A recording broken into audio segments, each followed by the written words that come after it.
బుర్రుపిట్ట తుర్రుమన్నది. పడమటింట కాపురం చెయ్యనన్నది.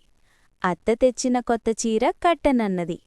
మామ తెచ్చిన మల్లెమొగ్గ ముడవనన్నది. మొగుడిచేత మొట్టికాయ తింటానన్నది. చిట్టిచీమా చిట్టిచీమా ఎక్కడికెళ్ళావు? చిట్టిపాప పుట్టినరోజు విందుకెళ్ళాను.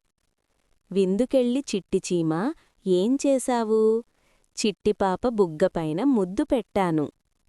ముద్దు పెట్టి చిట్టిచీమా ఏమి చేశావు? పొట్టనిండా పాయసం మెక్కి వచ్చాను. చిట్టి చిట్టి మిరియాలు చెట్టు కింద పోసి, పుట్టమన్ను తెచ్చి, బొమ్మరిల్లు కట్టి, అల్లంవారి ఇంటికి చల్లకుపోతే, అల్లంవారి కుక్క భౌ భౌ మన్నది. చంకలో పాప కేర్ కేర్ మన్నది. నా కాళ్ల గజ్జెలు ఘల్ ఘల్ మన్నవి.